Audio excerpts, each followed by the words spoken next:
Shalom guys, this is Kristo. Kita lanjutin daily bread kita. Pembacaan Alkitab kita sekarang sampai di Lukas 9 ayat 28 sampai 36 di bawah judul Yesus dimuliakan di atas gunung. Bagian ini cukup menarik. Mari kita minta bantuan Roh Kudus untuk bantu kita ngerti dan lihat apa yang kita pelajari hari ini. Oke, kita mulai ayat 28. Dibilang gini, kira-kira 8 hari atau bahasa Indonesia sehari-hari mencatat kurang lebih seminggu sesudah segala pengajaran itu, Yesus membawa Petrus, Yohanes, dan Yakobus lalu naik ke atas gunung untuk berdoa. Kata-kata itu penting banget karena nanti akan menjelaskan kenapa naik ke atas gunung untuk berdoa. Oke. Ayat 29, ketika ia sedang berdoa atau Yesus sedang berdoa, rupa wajahnya berubah. Di Matius 17 ayat 2 dibilang berubah menjadi bercahaya seperti matahari. Wow. Dan pakaiannya menjadi putih berkilau-kilauan. Bahasa Inggrisnya bilang putih cerah terang banget kayak kilat. Oke, berkilat-kilatan kalau bisa bilang, kayak petir kayak gitu. Kalau pernah lihat kilat di langit yang kayak segitu berkilauan. Oke.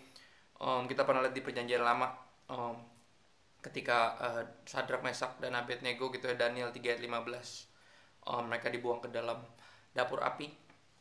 Di situ kita lihat rajanya bingung, raja yang buang mereka ke dapur api bingung. Dia bilang, katanya, tetapi ada 4 orang kulihat berjalan-jalan dengan bebas di tengah-tengah api itu, dan mereka tidak terluka. Dan yang keempat itu rupanya seperti anak dewa. Yang masuk cuma Sadrak, Mesak, Abednego, tapi ada orang keempat yang mukanya, rupanya, ada kata rupa tadi, seperti anak dewa. Dan kalau bisa dibilang itu Yesus. 2-3 orang berkumpul, Tuhan ada di situ. Dan ini Yesus di Perjanjian Lama kita bisa lihat. Yuk, ayat 30, Lukas 9 ayat 30. Dan tampaklah 2 orang ketika naik di atas gunung itu, ketika wajah Yesus berubah rupanya, bercahaya seperti matahari, dan pakaiannya menjadi putih terang berkilat-kilatan. Tampaklah 2 orang berbicara dengan dia, yaitu Musa dan Elia. Keduanya menampakkan diri dalam kemuliaan dan berbicara tentang tujuan kepergiannya atau kepergian Yesus, atau bahasa Indonesia sehari-hari mencatat mengenai kematiannya yang tidak lama lagi akan dijalankannya, yang akan digenapinya di Yerusalem. Oke, dan ini keren banget. Dibilang apa? Nampaklah keduanya menampakkan diri dalam kemuliaan, Musa dan Elia. Gini, kenapa? Gue mempertanyakan kenapa mesti Musa sama Elia, kenapa nggak nabi-nabi yang lain, kan nabinya ada banyak. Oke, kenapa mesti Musa dan Elia? Dan ternyata kita bisa lihat Musa itu perlambangan dari hukum Taurat, dan Elia itu perwakilan dari para nabi. Jadi yang keduanya nubuatan para nabi dan hukum Taurat itu digenapin dalam diri Yesus. Dan gini, kalau dilihat juga di Perjanjian Lama kita bisa lihat di kayak di Musa, kita bisa lihat di Keluaran 24 ayat 1 dan 9, kita lihat Musa naik ke atas gunung untuk bertemu dengan Tuhan di situ. Oke, di Gunung Sinai dibilang untuk, dan di situ selalu digambarkan kayak gitu. Jadi hadirat atau Tuhan tuh hadir, dia turun di tempat yang tinggi. Istilah selalu digambarkan kayak gitu. Makanya kalau seorang imam bahkan seorang hamba Tuhan, sampai sekarang kita selalu bisa bilang secara metafora bahwa kita naik ke gunung kudusnya Tuhan untuk memohonkan jiwa-jiwa untuk yang kayak gitu-gitu. Dan gini, Musa di Keluaran 24 ayat 1 dan 9, Musa naik ke atas gunung Sinai, dan di situ dia menghabiskan waktu dengan Tuhan, berbicara dengan Tuhan. Tuhan memberikan hukum Taurat di situ, kalau bisa dibilang. Dan pun dengan Elia. Elia juga di 1 Raja-Raja 19 di bawah judul Elia ke Gunung Horeb. Jadi bahasa Inggris judulnya Elijah flee to Sinai. Jadi sama, Gunung Sinai atau Horeb, bisa dibilang kayak gitu. Dan sama untuk dan Tuhan menyatakan diri lagi di atas gunung itu. Makanya kata-kata yang penting tadi ya gue bilang, Yesus membawa Petrus, Yohanes, dan Yakobus lalu naik ke atas gunung untuk berdoa. Kata-kata itu jadi perwakilannya adalah Musa dan Elia, karena dua-duanya naik ke atas gunung untuk berdoa, untuk berjumpa dengan Tuhan. Dan ini yang keren, perbedaan Yesus dengan mereka. Perbedaan Yesus dengan Musa dan Elia, artinya di sini nggak bisa dibilang secara berarti Yesus salah satu dari para nabi. Yang kayak, no, come on, stop it. Yang kayak kita lihat di sini, kalau dilihat ceritanya, khususnya Musa ya, Musa kita lihat bahwa um, di Keluaran 34 ayat 33 sampai 35 Musa itu memantulkan. Jadi karena dia menghabiskan banyak waktu bersama Tuhan, jadi mukanya sampai bercahaya.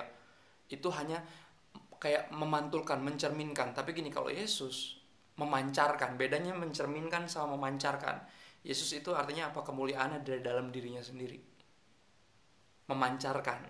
Beda. Nah, makanya gini, gue percaya tetap sampai sekarang kalau orang dipenuhi Roh Kudus kita akan memancarkan, tapi secara kehidupan kita hanya memantulkan kemuliaan Tuhan kalau bisa dibilang. Dan seberapa banyak kita menghabiskan waktu sama Tuhan, semakin banyak kita nongkrong sama dia, kita akan makin mirip sama dia. Gue selalu akan bilang kata-kata yang gampangnya tuh kayak gitu, karena kita akan menjadi mirip seperti tongkrongan kita. Dan kalau kita selalu menghabiskan waktu bersama Tuhan, kita akan semakin mirip sama dia, akan memancarkan kemuliaan, akan memantulkan kemuliaan lebih tepatnya.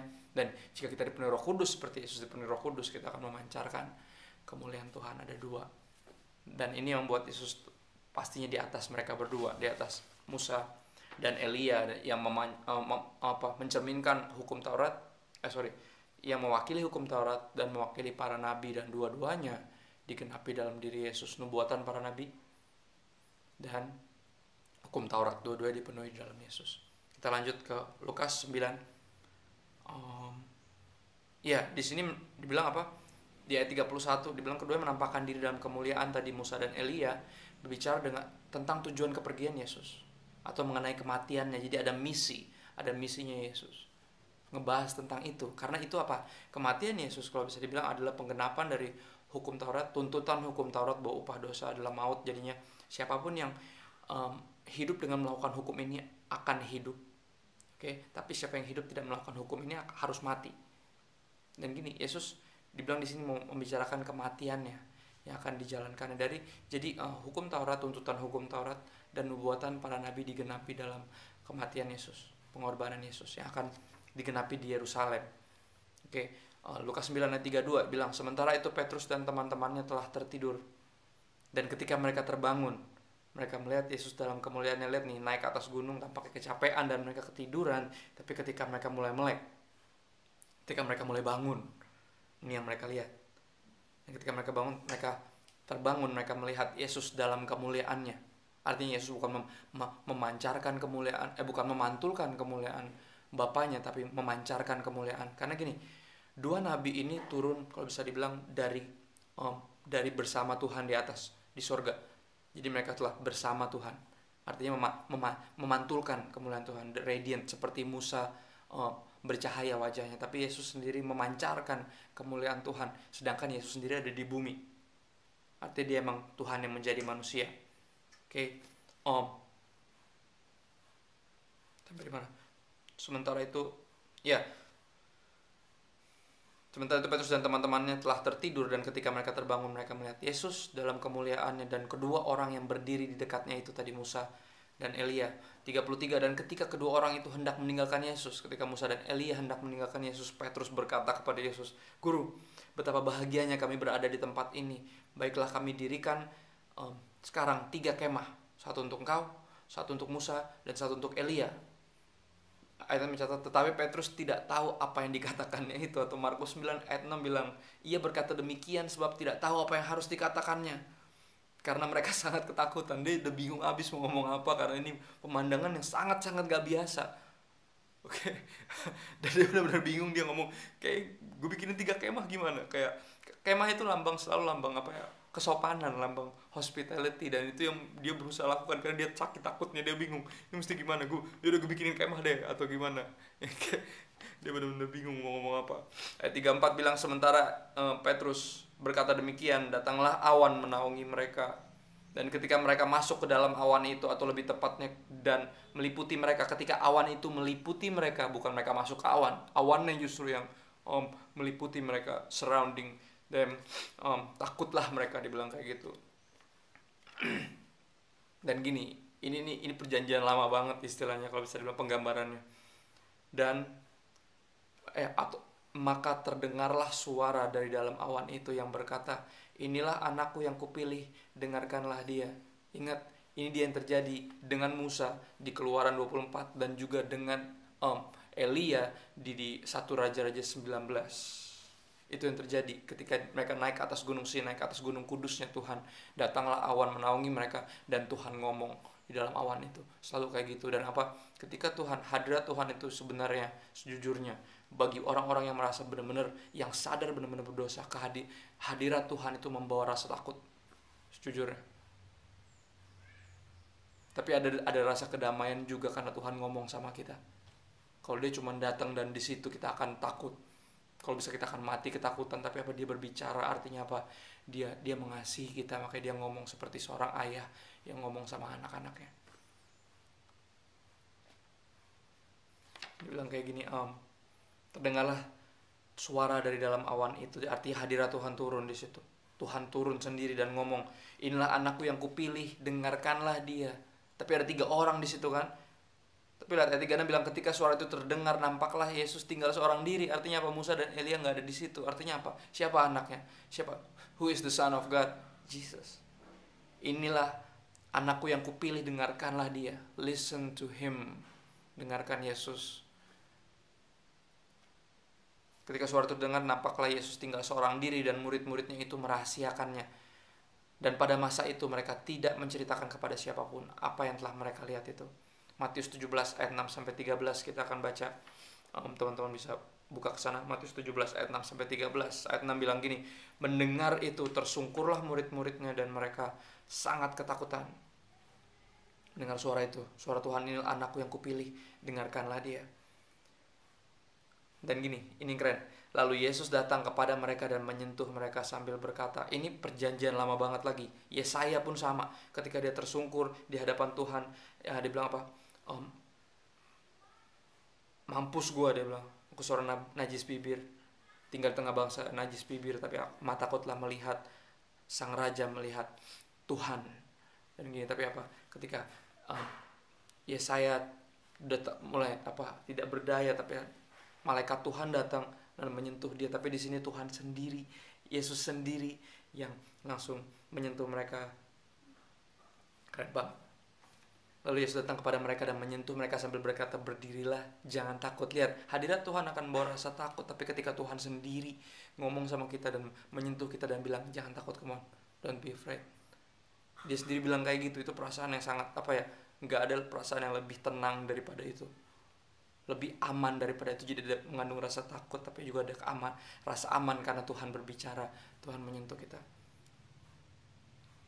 Dan ketika mereka mengangkat kepala, ayat 8 bilang, mereka tidak melihat seorang pun kecuali Yesus seorang diri. Ayat 9 bilang, pada waktu mereka turun dari gunung itu, Yesus berpesan kepada mereka, jangan kamu ceritakan penglihatan itu kepada seorang pun sebelum anak manusia dibangkitkan dari antara orang mati. Yesus tadi ngomong sama Musa dan Elia tentang bagaimana dia akan pergi atau kematiannya. Tapi di sini dia bilang apa? Jangan ceritain siapa-siapa sampai gue bangkit. Sampai gue bangkit artinya Yesus bukan cuma akan mati, tapi juga akan bangkit. Dia ngomong ini berkali-kali. Ayat 10, Matius 17 ayat 10, lalu murid-muridnya bertanya kepadanya, kalau demikian mengapa ahli-ahli Taurat berkata bahwa Elia harus datang dahulu? Markus 9 ayat 10 bilang, ini mereka ngomong kayak gini karena mereka mempersoalkan di antara mereka apa yang dimaksud dengan bangkit dari antara orang mati. Apakah Elia harus datang dahulu artinya dia akan bangkit dari kematian atau gimana? Ayat 11 Yesus ngomong, jawab Yesus, memang Elia akan datang dan memulihkan segala sesuatu. Ayat 12, dan aku berkata kepadamu, Elia sudah datang, tetapi orang tidak mengenal dia dan memperlakukannya menurut kehendak mereka.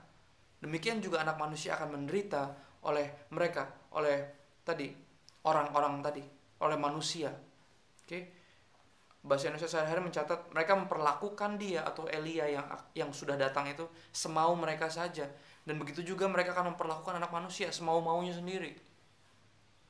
Ayat 13 bilang, pada waktu itu mengertilah murid-murid Yesus bahwa Yesus berbicara tentang Yohanes Pembaptis. Karena Yesus pernah ngomong, iya emang dia itu Elia, yang dipersiapkan datang untuk mempersiapkan jalan bagi Tuhan. Yohanes itu. Pada waktu itu mengertilah murid-murid Yesus bahwa ia berbicara tentang Yohanes Pembaptis. Markus 9 ayat 12 bilang, jawab Yesus, hanya bagaimanakah dengan yang ada tertulis mengenai anak manusia? Bukan cuma tentang Elia. Oke, yang akan datang itu, yang si Yohanes Pembaptis yang akan persiapkan jalan bagi Tuhan, hanya bagaimanakah yang dengan yang ada tertulis mengenai anak manusia, mengenai aku, kata Yesus, bahwa ia akan banyak menderita dan akan dihinakan. Yesus bilang juga apa? Artinya apa? Kematian dia, penderitaan dia, penghinaan dia udah dinubuatkan juga. Makanya Musa dan Elia datang. Karena apa? Itu perlambangan dari hukum Taurat dan juga perlambangan dari perwakilan dari para nabi. Artinya hukum Taurat dan para nabi dua-duanya dipenuhi dalam Yesus. Nubuatan para nabi dipenuhi dalam Yesus, dalam kematian dan juga pastinya dalam kebangkitannya. Gua tutup hari ini dengan 2 Petrus 1 ayat 17 sampai 18. Bahasa Indonesia sehari-hari lebih jelas ditulis gini. Ini Petrus yang tulis, 2 Petrus 1 ayat 17 sampai 18, bahasa Indonesia sehari-hari. Kami berada di sana ketika ia dihormati dan diagungkan, atau ketika dia dimuliakan oleh Allah Bapa. Kami ada di situ, di gunung itu. Pada waktu itu terdengar suara dari yang maha mulia yang berkata kepadanya, inilah anakku yang kukasihi, ia menyenangkan hatiku. Kami sendiri mendengar suara itu datang dari sorga ketika kami berada bersama dia di atas gunung yang suci itu. Kalau bisa dibilang, seluruh iman kita sekarang bergantung sama apa firman Tuhan, sama orang-orang yang menulis apa yang mereka alami sendiri. Kami ada di situ, kata Petrus. Ada di situ, di situ. Gue sampai kalau saya bilang, gue sampai bingung mau ngapain, dan gue nawarin untuk bikin 3 kemah. I was there. Dan gini, ini bukan cuma teori. Artinya ini bukan cuma sesuatu ya doktrin yang gue percaya, karena gini, gue juga pernah berjumpa dengan Tuhan, dan gue bahkan gak bisa sama sekali mengangkat wajah gue ketika gue berjumpa dengan dia. Lebih tepatnya bukan gue yang samperin dia, tapi dia yang turun nyamperin gue ketika gue berdoa sekedarnya. Ketika altar call gue menolak maju, karena udah ribuan altar call gue maju dan gak ada perubahan dalam hidup gue dengan sombongnya menolak untuk maju. Akhirnya di tempat gue duduk, Tuhan samperin gue. Dan satu hal yang ketika gue rasain hadirat Tuhan cuma satu, rasa apa? Rasa tidak layak. Membuat gue bukan cuma berlutut, tapi tersungkur, bahkan sampai tiarap karena berusaha menyembunyikan diri dari hadirat Tuhan. Ada rasa takut yang sangat kencang, tapi apa Tuhan ngomong, dan kata-katanya bukan kata-kata yang menarik, kata-kata yang makin bikin takut. Dia bilang gini, Kristo, selama ini kamu bikin ini buat siapa? Itu tahun 2007 Tuhan ngomong kayak gitu. Gue udah pelayanan dari 2001, udah Kristen dari belum lahir. Gue anak pendeta. Tapi apa Tuhan langsung tanya, Kristo kamu buat nih buat siapa? Selama ini melayani untuk siapa? Gue melayani dari apa yang gue suka, main musik. Jadi gue ngerasa kayak dulu main musik tuh kayak sambil menyelam minum air. Jadi ada hobi juga, menyalurkan bakat juga, menyalurkan hasrat juga, passion. Dan juga kalau di gereja, kalau bisa dibilang ada PK-nya, ada persembahan kasihnya. Dan juga sambil melakukannya buat Tuhan. Jadi gue ngerasa itu semuanya all about me. Makanya Tuhan nanya, lu bikin ini buat siapa? Lu bikin clothing Kristen, oke, kaos rohani, dan ternyata bikin buat gue juga. Tuhan hancurin itu semua, Tuhan habisin itu semua. Dan pertanyaan dia sederhana, kamu bikin ini buat siapa? Dan itu pertanyaan yang paling menghancurkan hati gue, karena gue berpikir yang gue lakukan ini buat Tuhan. Tapi ternyata gue gak bersama dia, gue jalan sendiri, dengan konsep gue sendiri, dengan ambisi gue sendiri. Makanya ada ayat-ayat yang mengerikan di Matius 7 ayat 21-23. Banyak orang pada hari terakhir, orang akan bilang, Tuhan, Tuhan, bukankah kami sudah melakukan ini demi namamu, itu demi namamu? Tapi apa? Come on, berhenti kita bilang kita melakukan hal ini untuk Tuhan, tapi sadari bahwa gini, apakah kita melakukannya bersama Tuhan atau enggak? Atau enggak? Atau hanya untuk dia? Karena kalau untuk dia, bisa jadi dia tidak mengenal kita, cuman kita yang sok kenal dan sok tahu tentang dia. Dan itu yang gak mau. Apapun yang kita buat nanti ini, perenungan yang hari ini, apapun yang kita bikin, pastikan kita bukan hanya melakukan untuk Tuhan, tapi juga bersama Tuhan. Makanya Yesus ajak murid-muridnya untuk apa? Gini, Yesus yang akan mati di Yerusalem, akan disalib di sana, tapi Yesus ajak murid-muridnya untuk ikut. Untuk ikut apa? Bukan untuk ikut menyalibkan dia, tapi untuk ikut dalam misinya dia. Bersama Kristus, bukan hanya bagi Kristus, tapi bersama dia. Itu penting banget, bukan hanya untuk Tuhan, bagi Tuhan, tapi bersama Tuhan. Dan itu yang Tuhan ajak kita lewat Yesus. Yesus ajak kita untuk apa? Ambil bagian.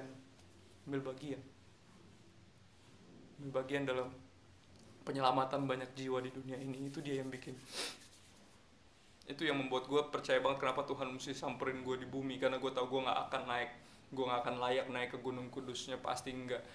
Dan gue nggak ada ketertarikan untuk samperin dia samperin gue. Dan dia tanya, Kristo kamu lakukan ini buat siapa? Dan detik itu hidup gue berubah. Detik itu hidup gue berubah. Alkitab yang tadinya obat tidur jadi yang membuat gue nggak bisa tidur. Gue nggak mau tidur kalau belum ngerti. Dan dari situ sejarah tercatat, istilah hidup gue berubah arah, sama sekali berubah. Gue baca Alkitab dan mulai ngajar Alkitab, dan hal-hal yang gak mungkin gue lakukan ketika Tuhan gak samperin gue. Dan itu yang terjadi. Ini sedikit kesaksian dari gue. Dan gini teman-teman, renungin ini. Sudahkah kita berjumpa dengan Tuhan? Pernahkah kita melihat dia dalam kemuliaannya? Karena gue pernah. Dan gini, orang berjumpa dengan Tuhan hidupnya gak sama lagi. Pasti gak sama lagi. Gini, tapi gue nggak tahu, atau gue nggak ingat gue udah pernah berjumpa dengan Tuhan atau belum. Oke, lihat aja hidup lo. Kalau nggak ada perubahan berarti belum pernah berjumpa sama Tuhan. Karena pilihannya cuma dua kalau berjumpa sama Tuhan: entah lu mati atau lu berubah. Kalau lu belum berubah dan belum mati, artinya belum berjumpa dengan Tuhan. Karena kemuliaan Tuhan segitu mengerikan nih kalau bisa dibilang bagi kita orang-orang berdosa. Tapi apa? Ketika dia menjumpai kita dan untuk memakai kita, untuk mengajak kita ikut serta dalam dia punya pekerjaan, kita akan rasa tenang. Kita gak akan takut karena Yesus akan pegang kita dan bilang, jangan takut, berdirilah dan jangan takut. Oke, renungkan apakah lu atau kita semua udah pernah berjumpa dengan Tuhan. Itu pertanyaan pribadi yang harus dijawab sendiri. Kalau belum, dengerin, kita bisa berdoa. Kita bisa berdoa memohon Tuhan untuk hadir dalam hidup kita, untuk pakai kita yang terbatas ini, untuk melakukan pekerjaan-pekerjaan yang tidak terbatas. God bless you guys.